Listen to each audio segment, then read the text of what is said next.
রাজস্থানের জন্য কি বাকি টিমগুলোর প্লে অফে যাওয়ার স্বপ্নটা একটু কঠিন হয়ে পড়ছে। যদিও রাজস্থান প্লে অফে যেতে পারবে এমনটা এখনও নিশ্চিত হয়নি, কারণ গতকাল লখনৌর সঙ্গে ম্যাচ জেতার পর রাজস্থানের পয়েন্ট এখন 14। 13টি ম্যাচ খেলার পর রাজস্থান 14 পয়েন্টে পৌঁছতে পেরেছে। আর রাজস্থান চাইলে এখান থেকে খুব সহজে প্লে অফে যেতে পারে, যার জন্য রাজস্থানের খুব কঠিন কোনো সমীকরণের প্রয়োজন নেই। রাজস্থানের হাতে এখনও একটি ম্যাচ বাকি, যে ম্যাচটি হতে যাচ্ছে মুম্বাইয়ের সাথে। আর রাজস্থান যদি মুম্বাইয়ের সাথে ম্যাচটি জিততে পারে, তাহলে এখান থেকে পাঞ্জাব আর কেকেআর প্লে অফ থেকে সরাসরি বাদ পড়বে, কারণ বর্তমানে রাজস্থানের পয়েন্ট 14।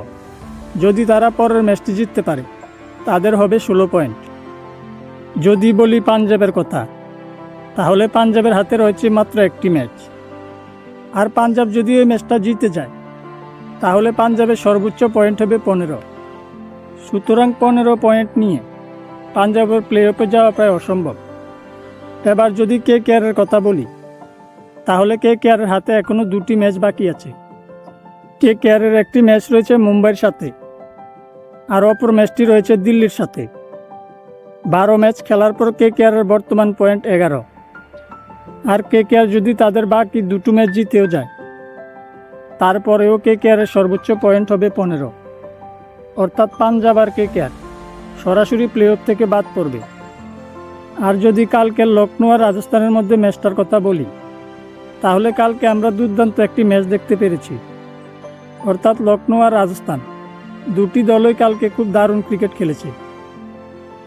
বিশেষ করে দুই দলের ব্যাটসম্যানরা অসাধারণ পারফরমেন্স করেছে। লখনৌ থেকে শুরু করেছিল মিচেল মার্শ আর জশ ইংলিশ। মিচেল মার্শের 57 বলে 96 রান, আর জশ ইংলিশের 29 বলে 60 রানের দুর্দান্ত ইনিংসের কারণে লখনৌ 20 ওভারে 5 উইকেট হারিয়ে 220 রান করতে পেরেছিল। যদিও কালকে ঋষভ পান্ত 23 বলে 35 রানের একটি দারুণ ইনিংস খেলেছেন, যার কারণে লখনৌ রাজস্থানকে 221 রানের টার্গেট দিতে পেরেছিল। 221 রানের লক্ষ্যমাত্রা নিয়ে ব্যাটিংয়ে এসে রাজস্থানের ব্যাটসম্যানরাও দুর্দান্ত ব্যাটিং করেছিল। বিশেষ করে বৈভব সূর্যবংশীর 38 বলে 93 রানের বিধ্বংসী ইনিংস, জসপালের 23 বলে 43 রানের ইনিংস, আর ধ্রুব জুরেলের 38 বলে 53 রানের ইনিংস। সূর্যবংশীর 38 বলে 93 রান, যেখানে ছিল 10টি 6 ও 7টি 4। ধ্রুব জুরেলের 38 বলে 53 রানের ইনিংস, যেখানে ছিল 3টি 6 ও 3টি 4।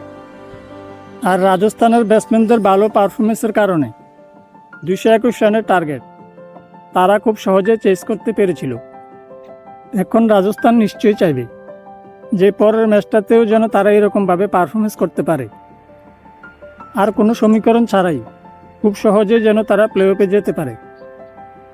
কিন্তু পরের ম্যাচটা যদি রাজস্থান কোনোভাবে হেরে যায়, তাহলে এখান থেকে কেকেআর বা পাঞ্জাবের জন্য প্লে অফে যাওয়ার সুযোগটা একটু বেড়ে যাবে। তো তোমাদের কি মনে হয়, রাজস্থান কি পরবর্তী তাদের মুম্বাইয়ের সাথে ম্যাচটা জিতে সরাসরি প্লে অফে যেতে পারবে, নাকি পাঞ্জাব বা কেকেআরের মধ্যে কোনো একটা দল প্লে অফে পৌঁছে যাবে? এই বিষয়ে তোমাদের মতামত কমেন্টে জানাও। ভিডিওটি ভালো লেগে থাকলে লাইক, শেয়ার আর ফেসবুক পেজটিকে ফলো করে দিও। ভিডিওটি যদি ইউটিউব থেকে দেখো, তাহলে ইউটিউব চ্যানেলটিকে সাবস্ক্রাইব করতে ভুলবে না। ধন্যবাদ।